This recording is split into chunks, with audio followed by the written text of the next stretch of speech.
Terus niki kalau terangkan ya. Tentu masyhur sekali ya di antara yang difahami semua ulama bahwa Quran itu bisa mensyafaati ya. Masyhur sekali bahwa Quran itu bisa apa? Mensyafaati. Bahkan syafaatnya Quran itu bedanya dengan syafaatnya Nabi adalah syafaatul Quran ini menghalau atau menghadang orang biar gak sampai kena azab. Tapi kalau syafaatnya selain Quran itu yang sudah kena azab diambil dari azab itu. Nah, dalu niki kalau kepengen matur teng jenengan sedanten karena niki lami sekali saya kaji bahwa malaikat, nggih malaikat sinten mawon itu juga kena konstitusi aturan fikih. Jadi kalau kita sebagai manusia wajib menghormati orang hafal Quran, nggak boleh nyadui wong hafal Quran, nggak boleh ngidoni wong hafal Quran, maka malaikat juga kena aturan yang sama. Karena dia malaikat ini termasuk makhluk yang mukallaf, makhluk yang kena tatanan Allah Subhanahu wa taala. Sehingga Rasulullah SAW dawuh surat Tabarok disebut Al-Munjiyah, Al-Waqiyah, surat yang bisa menyelamatkan yang hafal dari siksa kubur. Pokoknya singkat cerita, ada orang itu fasik, mungkin ya layak disiksa. Pas sampai disiksa malaikat, surat Tabarok muncul menjelma sebagai seseorang. Kalau kamu menyiksa orang ini berarti nyiksa saya.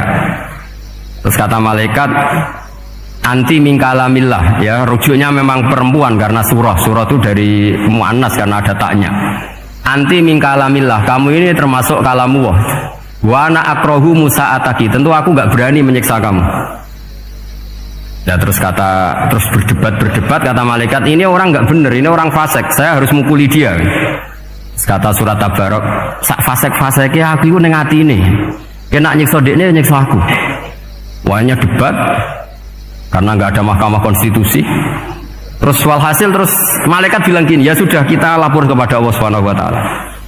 Lapor, akhirnya surat Tabarok ini cerita ke Allah, ya Allah, ini orang setiap kali datang ke saya dari sekian surat-surat yang ada di Quran, orang ini milih saya, yang dipelajari ya saya, yang dihafalkan juga saya. Ini kata surat Tabarok kepada Allah. Jika orang ini hafal saya tidak ngefek ke dia untuk tidak disiksa, maka mendingan saya tidak termasuk kitabika, saya tidak termasuk Quran saja. Wong jadi Quran orang iso nyafaati. Terus kata Allah, lho kowe kok emosi kata Allah. Ya harus emosi dong Gusti. Masa wis dadi Quran kok gak iso nyafaati sing apal. Terus kata Allah, wis aman. Makanya terus banyak orang ngapalkan surat Tabarok ya, ini sekaligus ijazah nih untuk meradam kemarahan malaikat niku apal surat Tabarok. Syukur-syukur apal 114 surat. Oh niku malaikat sinten mawon pun kena ini. Cukup apal Tabarok. Sehingga adatnya orang-orang Jawa selain apal Yasin itu apal Tabarok. Nah saya itu lama sekali mempelajari bab ini. Ternyata di antara pokoknya itu satu, karena malaikat itu kena aturan fikih. Nggih imut nggih, malaikat itu juga kena aturan fikih. Jika orang hafal Quran itu haram disadui, kita haram menghinakan, maka malaikat juga kena aturan tidak boleh menghinakan orang yang hafal Quran. Dan alhamdulillah di banyak surahul hadis, hafal Quran itu maknanya tidak harus hafal semuanya. Orang boleh hanya hafal Tabarok, boleh hanya hafal Waqiah. Itu kalau kamu hafal betul, surat ini juga bisa berdiri sendiri mensyafaati Anda. Kayak ini surat Tabarok, beliau matur kepada Allah Subhanahu wa taala. Redaksinya gini, inna fulanan amida ilayya min baini kitabika fata'allamani wa ta'alani. Jadi dari sekian surat yang ada di Quran, orang ini selalu milih saya ya Allah. Jadi gampangannya surat Tabarok, wong saya diprioritaskan orang ini, kok saya dingin-dingin saja ketika mau jenengan siksa, ini enggak fair. Apa gunanya saya sebagai kalamullah, sebagai kalamuka ya Allah, kemudian tidak ngefek kepada orang ini. Akhirnya walhasil sama Allah surat Tabarok diberi hak syafaat. Makanya akhirnya semua ulama ijma yang bisa mensyafaati itu adalah satu Quran, dua Rasulullah SAW, ketiga orang-orang soleh dan seterusnya. Tapi yang penting dari ngaji ini adalah bahwa malaikat itu kena konstitusi. Makanya saya punya ijazah untuk jenengan. Malaikat itu bisa diteror, sampean tenang saja. Malaikat itu bisa diteror, bisa dibully. Masyhur itu di cerita Nurul Dolam, karangannya Senawawi. Sayyidina Ali yang mbahnya Habib Ali ini, Sayyidina Ali bin Abi Thalib. Ya, jadi Rasulullah kita tahu punya menantu yang top alim alama namanya Sayyidina Ali. Sayyidina Ali itu yang menuso. Jadi dia itu iseng kepengen roh Umar itu wedi. Mergo mangkel. Wong kok ning donya anggere wong tau disentak itu kepengen roh Umar disentak. Wong sak urip-uripe nyentak wong. Walhasil Sayyidina Ali ketika Umar wafat, beliau berdoa, ya Allah saya beri kasaf supaya ngerti Umar sing mletene ngono anggere wong disentaki wani gak nyentak mungkar nakir. Itu tok tujuannya. Nah, karena Sayyidina Ali itu orang yang luar biasa, walhasil dituruti oleh pangeran kasaf. Wasop melihat mungkar nakir datang itu matanya kalkidril ghali, kayak apa panci yang mengangai. Seru. Umar baru bangun dari kubur. Sayyidina Ali sebenarnya ingin melihat kalahnya Umar. Sebenarnya niatnya itu ingin melihat kalahnya Umar. Ternyata Umar tersinggung, langsung berdiri. Hei malaikat, kamu tuh harus punya akhlak. Kamu tahu saya siapa? Saya ini temannya kekasihnya Allah. Yang diandalkan temannya, bukan dia. Jadi boleh lah neror malaikat itu boleh. Kamu tahu saya ini siapa? Saya ini temannya kekasihnya Tuhan, kekasihnya Allah. Ya ke sopo, kancane Nabi Muhammad. Itu panik mungkar nakir. Panik terus matur Allah, ya Allah ini ada orang yang saya teror malah saya diteror. Siapa dia? Umar, temannya kekasihmu. Kata Allah, yo kowe yo sing di akhlak sithik mosok ambek kancane Nabi gitu. Semenjak itu terus sopan jawab mungkar nakir. Tapi Sayyidina Ali gagal ngelihat Umar kalah. Padahal cita-citanya kepira Umar itu sekali-kali kalah. Jadi ada sekian cara untuk apa kalau dibahasakan untuk meredam malaikat. Masyhur ada ulama alim alama pekerjaannya mengajar tauhid. Ngajar tauhid lah, mungkin tauhid primbon sampai tauhid apa. Ketika meninggal sama malaikat masih ditanya marbuka, manabuka dan seterusnya. Imam Malik datang, hei malaikat, ini guru tauhid, sauri-uripe mulang tauhid, kowe ora tau mulang kok takok sing tukang mulang. Sing sopan. Ya sudah enggak usah tanya. Jadi cerita seperti ini mungkin orang lain boleh nggak percaya, tapi itu mudawwan, dibukukan di beberapa kitab, dan saya percaya itu karena secara umum kaidahnya adalah ala inna awliya Allahi la khaufun alaihim wa lahum yahzan. Tetap lahumul busyra fil hayatid dunya fil akhirah. Hanya kalau wali itu ngalami ketakutan ketemu mungkar nakir, berarti dia tidak punya busyra fil akhirah. Padahal para wali ini dijamin punya busra, mendapatkan gembira di dunia, juga mendapatkan gembira di akhirat. Artinya kalau para wali ngalami ditanya mungkar nakir, takut, apa mana bayangno kepuyah-puyah, wah itu lahumul busra. Jadi makanya zaman nanti kalau ditanya mungkar nakir, marbuka, saya guru tauhid, ngajar di Qudsiyah kelas 6. Harus jelas. Saya kalau ditanya juga gitu, saya guru Minhajul Abidin, ngajar di Habib Ali, Minhajul Thalibin, harus jelas. Kalau Pak Najib lebih gampang, ketua menoro, lebih gampang lagi. Nggak apa-apa.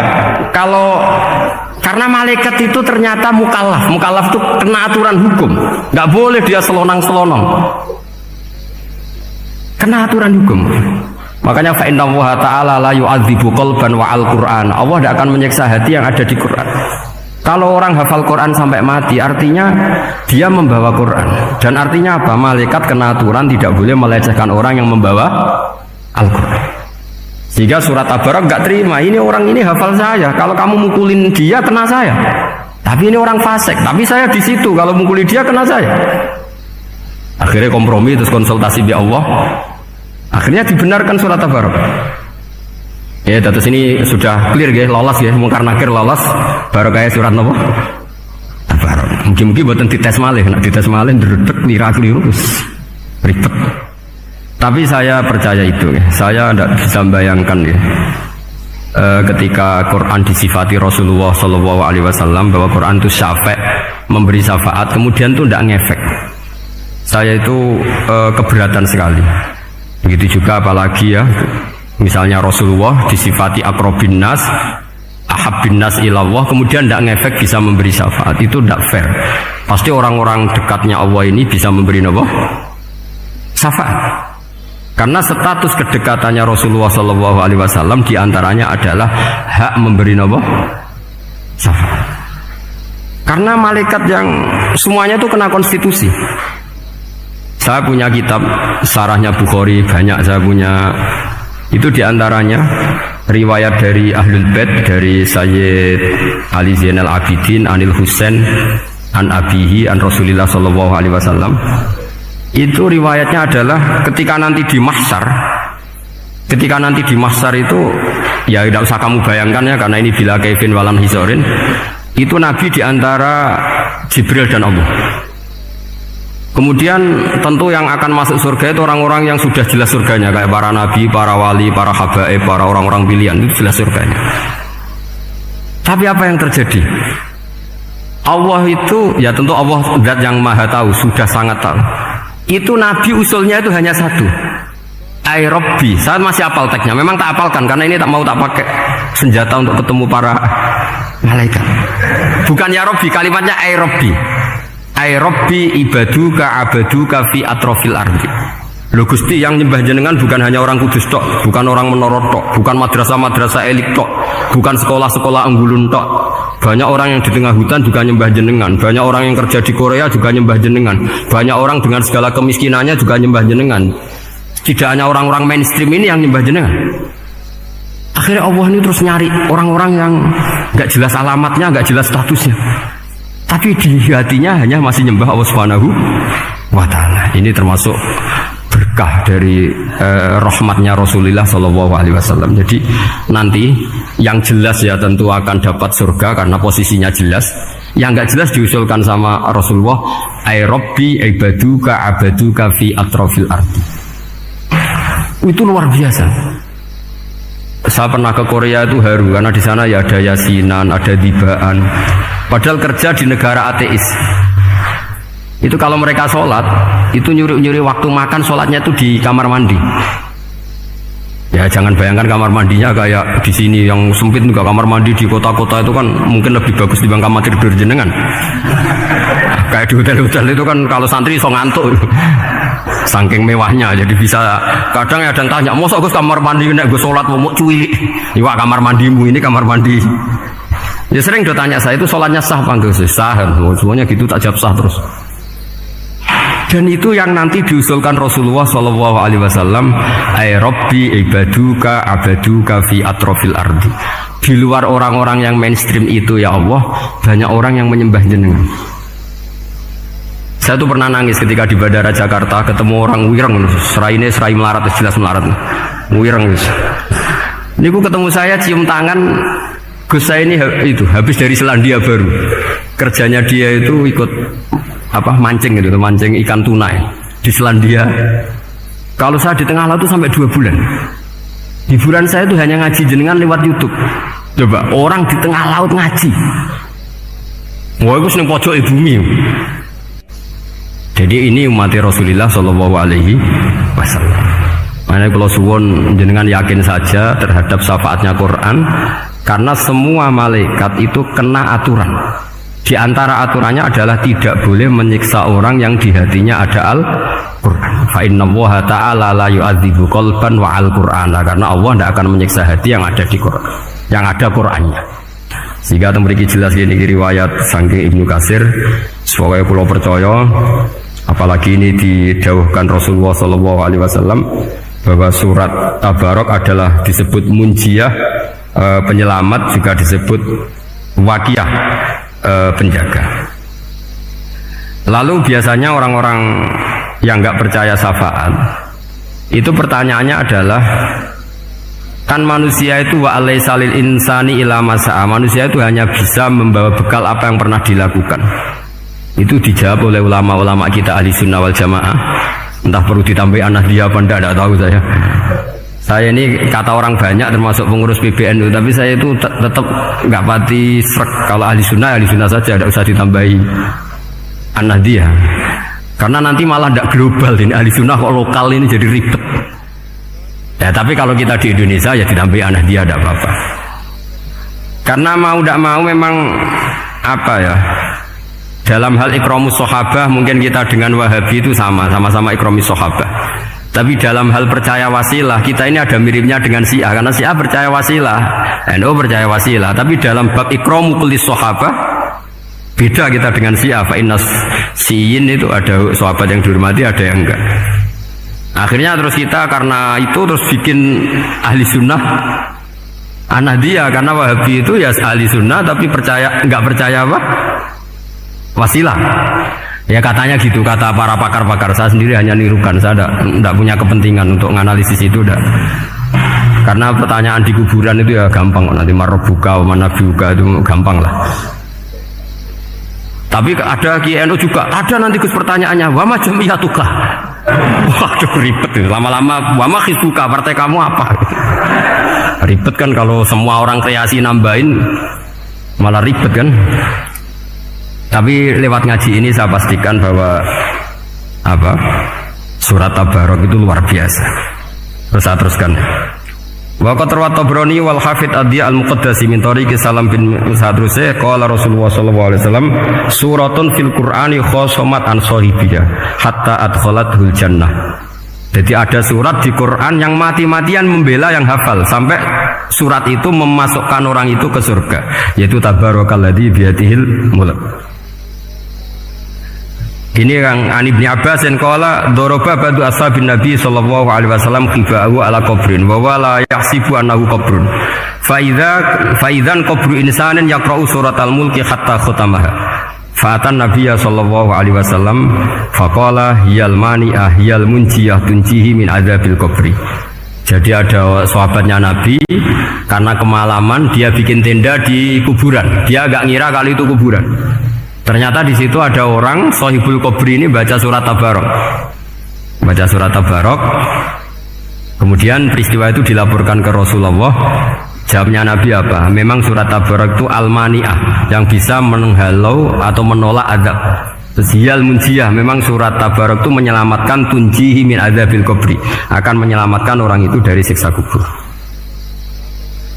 Wa qala Tabrani haddatsana Muhammad bin Hasan. Terus qala Rasulullah sallallahu alaihi wasallam lawadittu annaha fi qalbi kulli insani min ummati. Karena keramatnya surat Tabarok seperti itu, kata Nabi lawadittu pakai lam taukid. Yakti seneng ingsun annaha di surah yaitu Tabarok fi qalbi kulli insani min ummati. Karena keramatnya surat Tabarok seperti itu, saya suka kalau semua umat saya itu hafal itu. Nah, alhamdulillah barokahnya didikan para kiai, para guru, hampir semua kita ini hafal surat Tabarok. Daripada yang kampanye harus hafal Quran semua, ya sudahlah, ini al-maisur la yasqutubil ma'sur atau ma la yudraku kulluh la yudraku kulluh. Jadi saya itu punya santri orang Sulawesi. Itu dulu guru gitar. Santri di Jogja, dia dulu sekolah kesenian di Jogja terus jadi guru gitar. Saya ini kan kiai fikih. Saya mazhabnya sama dengan Pak Najib, termasuk ngaramkan gitar saya. Mau tak haramkan kok ora gelem ngaji malah ribet, tak halal ngomong gitar tak halal. Wis meneng ae. Semeneng ae. Saya niru Mbah Mun, nek ono jawabane semeneng gak. Ya tak kok kadang, Gus main gitar hukumnya piye? Kurang pegawean tak jawab. Halal tak haram Gus? Kurang pegawean sejelas. Halal haram tak kok ribet. Tapi yang unik dari itu apa? Tiap tahun Beb itu datang ke saya setor surat Tabarok. Kadang ya setor 5 ayat, 20 ayat, sampai khatam. Naik pesawat dari Sulawesi. Gara-gara ngaji saya sudah lah Gus, sementing aman. Jadi aku ning donya wis main gitar saenakku, nak gak apal Tabarok bahaya gitu. Dia ngapalkan, apal betul. Sekarang kemarin setornya khatam. Ya hanya untuk ngelawan malaikat saja itu, untuk ngelawan malaikat itu. Saya kok tertarik itu. Nah yang repot saya, Beb, saya kiainya ngajarkan itu tapi lupa ngajarkan haramnya yang gitu-gitu. Wah ya ribet ya, sudah lah, nanti biar jurusi Allah Subhanahu wa ta'ala. Sudah itu sudah. Karena jadi kiai itu repot. Saya pernah Beb, tanggal 1 Syawal itu punya teman zaman di Sarang. Wong wis wireng kriting soer wireng kriting. Jarang ke saya tanggal 1 Syawal kecuali pas itu. Ternyata datang tuh karena teman saya, semakan senior saya, mau teko mau ngijazahi saya. Gus, kowe nak dadi kiai sing hati-hati. Ojo geman dalil sing kira iso nglakoni. Ono apa? Dia itu datang ke saya berarti tanggal 2 ya, tanggal 2 sore. Dia itu pas Idul Fitri itu pidato. Man soma Ramadan wa atba'ahu sitan min Syawal faka'annama somat dahrokullah. Itu orang lugu-lugu poso. Bareng tanggal loro pas wandekne rokokan. Wong lugu-lugu, wah rugi bah aku poso jebule jenengan ra kena dinut. Jadi semuanya yang poso 6 hari itu ngikuti kiai itu. Ternyata pas disowani pas rokokan, rugi bah aku anut jenengan. Tak nuntut poso jebule jenengan gak poso. Aku yang mending ngene, lha opo kowe dalil ngono barang lha opo ora iso nglakoni. Makanya ini hati-hati para kiai, nek dalil sing ora iso nglakoni ora usah. Nak khutbah id ora usah cerita poso 6 hari, kok malah diciri orang. Ya cerita wae wong nak berposo dosane di sepuro insyaallah, pokoke yang gampang-gampang saja. Nak dolan ning gone wong awan-awan dosa ganggu. Nak dolan sombong gak gelem silaturahim, wae ngomong yang umum-umum saja. Jangan dalil poso 6 apa? Hari itu sekali ada yang anut ternyata kamu tidak bisa, wah itu repot. Ya jadi saya berharap sekali keyakinan guru-guru kita bahwa Al-Quran mensyafaati itu kita terima. Kita terima an ilmin wa an bayinatin wa an hujatin. Kita bukan sekedar terima karena itu dawe guru enggak, tapi satu bayinah. Yaitu logikanya adalah malaikat itu mukallaf. Mukallaf itu kena aturan hukum. Jika manusia kena aturan hukum harus menghormati orang hafal Quran, maka malaikat juga kena aturan yang sama, yaitu harus menghormati yang hafal Quran. Jadi boleh kamu nanti ketemu malaikat mungkar nakir, sertifikat Iqra khatam, qiraati khatam, syahadah saya hafid terbaik. Ya supaya dia enggak sembarangan nyiksa kita. Wah aku yakin mesti gak wani, yakin jajal sebenarnya. Tapi sampean matur, ojo tes tapi. Karena sekali dites bulet tuh. Ya jadi ini jelas ya, dawe Nabi ketika cerita keramatnya surat Tabarok, dawe Nabi lawaditu annaha fi qalbi kulli insanin min ummati. Wa qad rawa hadzal hadits Abd bin Humaid fi musnadihi bi absato min hadza. Faqala, ada yang cerita lebih detail di riwayat itu fa innaha al-munjiyah wal mujadilah tujadilu autokhasimu yaumal qiyamah inda rabbiha liqairiha. Nah ini lebih gampang lagi. Surat Tabarok itu mati-matian bela yang baca. Semoga riwayat ini yang benar, bukan li hafidhiha tapi li qari'iha. Sampeyan milih riwayat yang hafal apa yang baca? Baca apa hafal?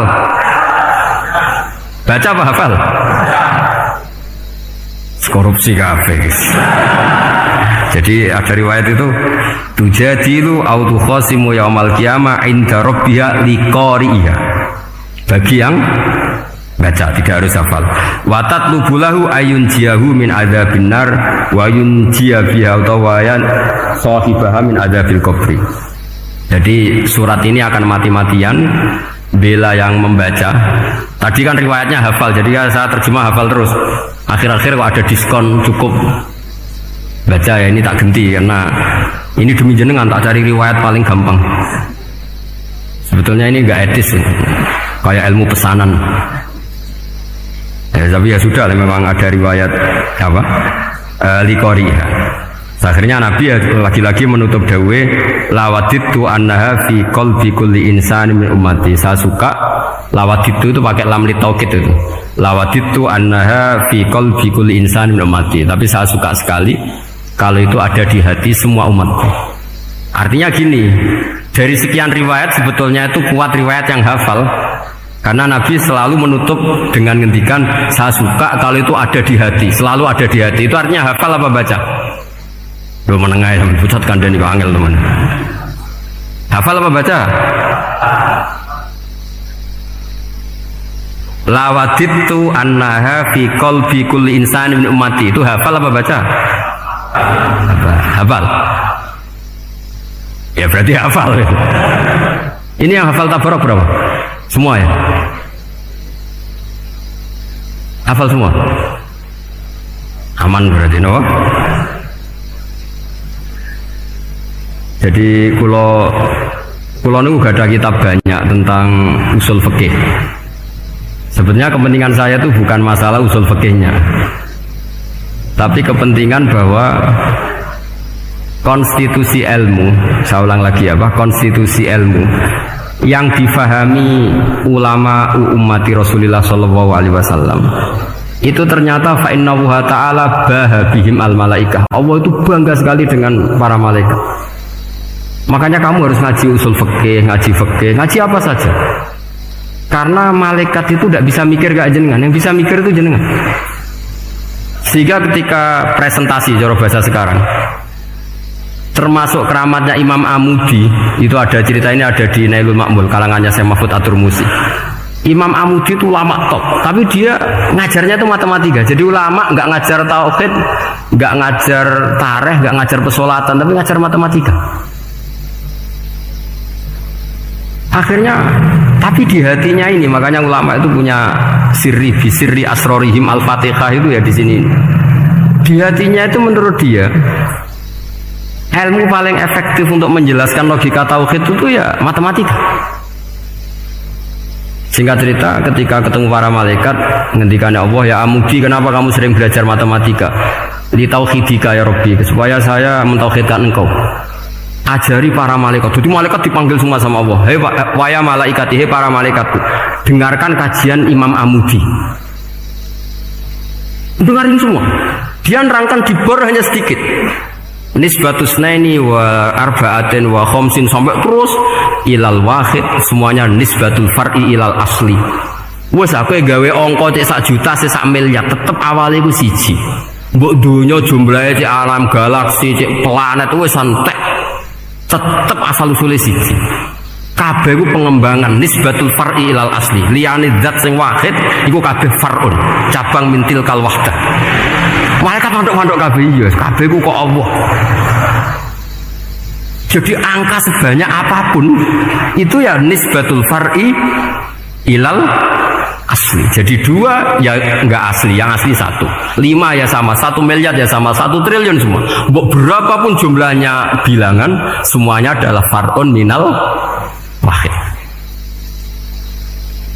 Terus kata Allah, oh iki lho ulama aku pinter tenan nerangno tauhid.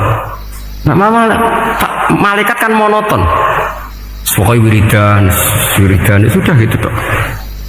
Akhirnya, padahal malaikat ini pernah nggak terima ketika ulama itu masuk surga duluan, karena kan wiridannya lama malaikat.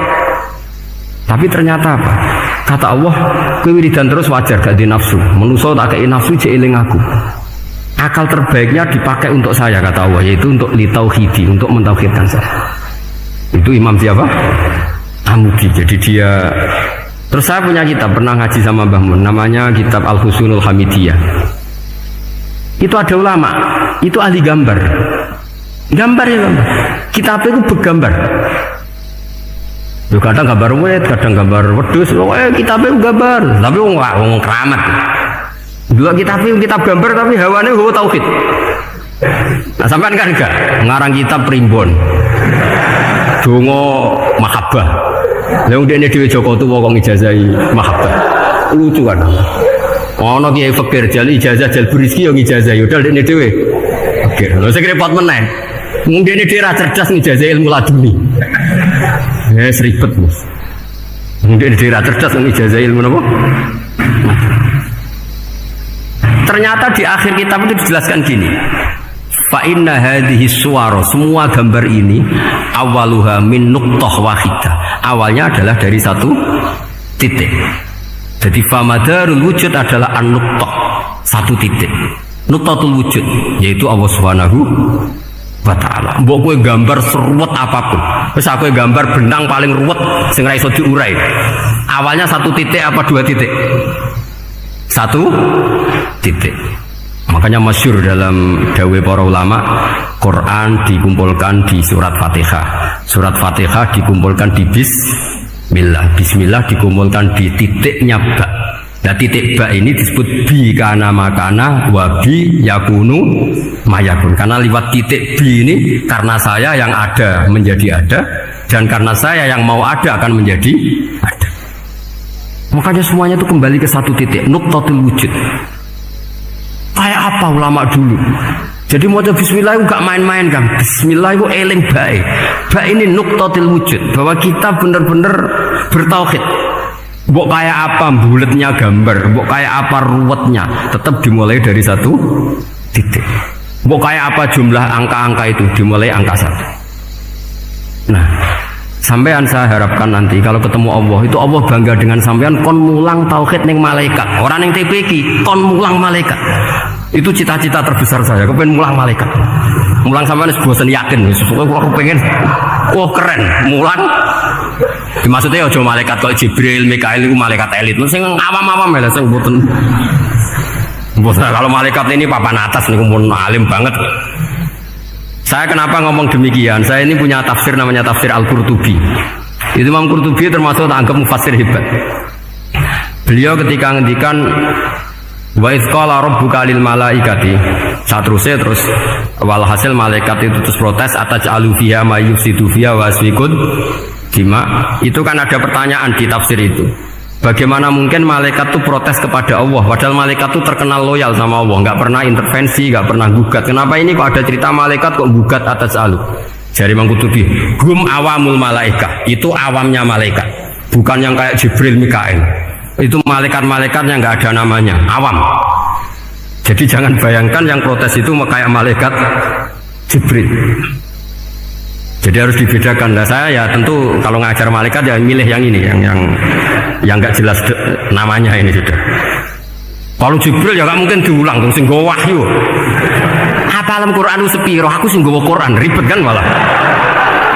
Lah nek Israil mbok ulang tersinggung dipletet lah tuntas malah ribet. Mikail mbok ulang tersinggung kira di donasi bagian duit dan bagian rezeki. Ribet. Terus mulang malaikat sing awam. Saya itu termasuk hilang iskal saya, janggal saya karena tafsir Qurtubi. Dulu saya itu iskal. Mau malaikat kok ngevaluasi kebijakan Allah itu artinya kan gini. Ya Allah, engkau mengangkat Adam sebagai khalifah. Padahal potensi Adam itu adalah ifsad. Ya, ataj'alu fiha may yufsidu fiha wa yasfikud dima. Kata malaikat, wa nahnu nusabbihu bihamdika nuqaddisu lak. Itu kan paradok, kalimat yang paradok. Paradoknya begini, ya Allah tolong evaluasi engkau ngangkat Adam sebagai khalifah. Potensi Adam adalah merusak bumi. Wa nahnu nusabbihu bihamdik, kita ini selalu mensucikan engkau. Loh, itu kan paradok. Kalau mereka mensucikan Allah, artinya mensucikan juga min ihtimalil khata'. Mensucikan bahwa Allah itu tidak mungkin salah. Nah ini bilang mensucikan kok. Saya mensucikan kau Gusti, tapi kok dalam hal ini kok kayak jenengan itu salah gitu. Wong karwan Adam kok mbok angkat. Makanya Allah duka. Wong kowe ku jare maca tasbih kok ngevaluasi. Ya kan maknanya mentasbihkan Allah apa? Mensucikan dari semua kesalahan, kekurangan. Ini bilang baca tasbih kok nganggep Allah itu perlu dievaluasi kebijakannya. Tolong pikir ulang Gusti. Mungkin jenengan kurang detail kan kayak gitu. Akhirnya Allah tersinggung. Masyhur itu di tafsir-tafsir. Meskipun tafsir itu sebagian Israiliyat, yang keterusan itu rodok Israiliyat. Tapi cara kula rodok setuju, Israiliyat yang rodok gitu. Itu kan masyhur itu. Akhirnya, lah apa alasannya Adam kok salah? Bani Adam tentu akhirnya Adam ini kemudian berganti ke Bani Adam. Dan itu jadi perdebatan ahli tafsir. Apakah dhamir itu harus kembali ke asal? Apa boleh ke pengembangannya? Misalnya Adam itu kan di situ disebut ataj'alu fiha may yufsidu fiha wa yasfikud dima. Padahal Adam yang nabi ini nggak pernah yusfikud dima, nggak pernah yufsid fil ardi, juga nggak pernah wa yasfikud dima. Ya, saya ulang lagi, Adam yang nabi itu kan nggak pernah ngalami ataj'alu fiha may yufsidu fiha wa yasfikud dima. Berarti Adam ini nanti yang nakal, yang sampai senang berteman darah itu Adamnya apa anaknya? Anaknya kan, itu jadi perdebatan ahli tafsir. Walhasil singkat cerita, malaikat ini tidak salah. Nyatanya kita tahu kan perang di Irak, di Syria, perang zaman Belanda, Bani Adam itu senang sabtu dima. Tapi ternyata malaikat ini ditegur sama Allah. Dia manusia itu salah itu di nafsu. Gue bener mergo ora takai nafsu. Masyhur terus diceritai Israiliyat itu ada malaikat, dia jajal Gusti. Jajal tenan dikai nafsu, medun ketemu wong adus langsung merkosa. Gaweanan sih, ora kenalan sih. Terus dari Allah, wah lumayan menungso ana mukadimah ka ora-uran ae. Walhasil terus malaikatnya api terbang nggak bisa. Ini kata cerita Israiliyat, kamu harus menentang cerita ini. Tapi saya setuju. Singkat cerita, pertanyaannya adalah, mungkinkah malaikat melakukan kesalahan? Padahal termasuk salah adalah protes kepada Allah Subhanahu wa ta'ala. Dijawab oleh Imam Qurtubi, hum awamul malaika. Itu awamul malaika. Jadi kita harus membedakan malaikat yang papan atas, yang ashos. Kalau dalam tafsir modern disebut malaikat sing ashos, kayak Jibril, Mikail. Ada malaikat awam. Nah, yang awam ini ya biasa, yang bilang qalu ataj'alu fiha ma yufsidu fiha wa yasfikut wa nahnu nusabbihu bihamdika nuqaddisu lak. Itu kan paradok. Paradoknya, ya Allah, engkau mengangkat Adam jadi khalifah itu kayaknya salah. Harusnya kan ngangkat kita, karena kita ini yang selalu mensucikan engkau. Loh, mensucikan Allah, kok nganggep Allah mungkin salah dalam bikin keputusan. Makanya hati-hati kalau baca tasbih. Kalau baca tasbih, kalau Allah Maha Suci, ya sudah suci dari segala kesalahan, kekurangan. Sehingga wiridannya Rasulullah yang diajarkan kita, subhanallah bihamdi adada khalqi wa ridha nafsi wa zinata arsy midada kalimati. Jangan subhanallah pakai versi kamu. Allah Maha Suci. Ternyata kamu punya khayalan tentang Allah. Nah, kalau khayalan kamu salah, berarti mendudukkan Allah tidak sesuai sifatnya Allah. Makanya ahli tauhid terus punya satu pakem ilmu yang namanya ma khatara bi balika fa wa bi khilafi dzalik. Apa yang ada di hatimu bahwa Allah seperti ini, hakikatnya Allah tidak akan seperti itu, karena Allah mukhalafatul bil haq. Karena ini masalah-masalah sensitif. Dan itu yang salah, saya ulang lagi, awamul malaikah. Kata Imam Qurtubi siapa? Awamul malaikah. Ya, saya teruskan. Jadi kalau suwon seperti keinginannya Rasulullah Sallallahu Alaihi Wasallam. Terus ini terakhir, anna Rasulullah Sallallahu Alaihi Wasallam kana layana muhatta yaqra alif lam mim tanzil wa tabarakalladzi biyadil mulku wa qala las antawaf yufaddilani kulla suratin fil Quran bisab'ina hasanatan. Jadi diantara kelebihannya surat Tabarok adalah mengungguli umumnya surat dengan kelas 70 kali derajat. Jadi keunggulannya surat Tabarok itu bisab'ina darajah di bawah surat-surat yang lain. Sudah, ini surat Tabarok agak panjang. Tapi alhamdulillah dari semua itu surat Tabarok itu kalah bi qul huwallahu ahad. Jadi ini nikmat terbesar kita, karena nggak perlu tabarok. Saiki porsi ini diturunkan jadi apa? Kulhu. Makanya banyak tarawih main apa? Kulhu. Itu bukan cari cepet, itu dalile musalsal ila Rasulillah Shallallahu Alaihi Wasallam. Jadi ada sahabat itu kalau ngimami main kulhu. Di Indonesia masih mendingan kulhunya rakaat kedua ya. Itu enggak, sahabat ini rakaat pertama ya kulhu, kedua ya kulhu. Masih mendingan di Indonesia dipakai selingan rakaat kedua.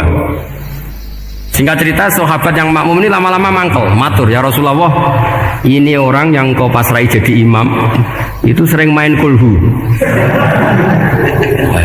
Akhirnya Nabi memanggil, ya fulan, kenapa kamu suka baca kulhu? Li'annaha sifatur rahman, karena dalam surat kulhu itu semuanya menerangkan sifatnya Allah Ta'ala. Maka saya suka itu.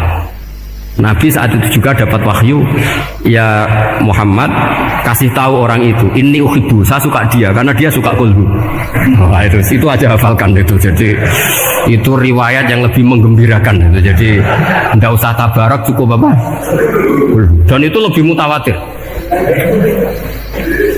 Makanya dalam legenda dunia kiai itu kan ini ada cucunya Sayyidina Ali. Tuh, siapa yang bisa khatam Quran sekian menit, yang menang Sayyidina Ali ya, karena baca kulhu sampai 3 kali, yang dianggap takdilul Quran, sudah sama dengan baca Quran. Jadi ini ijazah terakhir, ini jadi porsinya tambah turun. Saya itu suka. Saya itu punya banyak penggemar lah di Jogja, di Jakarta. Memang agama ini harus mudah. Saya itu kalau baca kulhu itu sampai nangis. Nangis saya bukan karena faham atau haru, itu enggak. Sebaik itu Allah, masa gara-gara hafal kulhu, main kulhu dicintainya? Ya karena memang Allah itu benar-benar zat yang baik. Makanya saya punya teman itu kurang ajarnya Masya Allah. Kalau tes ditanya rukun Islam berapa, nawakidul wudhu berapa, muftitatus sholat berapa, semuanya dijawab la ilaha illallah. Terakhir ditulis kafir Pak, sama nyalahno iki. Nyalahno la ilaha illallah kafir apa ndak? Gurunya bingung kan akhir. Di ek iku la ilaha illallah kok di ek. Akhirnya bocah diceluk, "Cung maksud piye? Mun sampean wani ngaik Pak, kafir Pak." Akhirnya sugahno ribet-ribet. Pertanyaan apa tuh? Ma mubtilatus sholat ya la ilaha illallah. Nah gitu wudu ya. Tapi jangan tiru loh. Lah gurune kok pengen kawani kafir loh. Siapa yang berani ngek la ilaha illallah? Yo namanya sing beli. Sanging belinge itu disurati wong tuane. Kalau nu mondok sarang era kuno, jadi ijek lugu wong. Surati wong tuane, kowe gak susah, wong tuamu disurati. Tenang ya Gus, bapakku buta huruf. Jadi wis disurati, gak ngefek wong bapake buta huruf.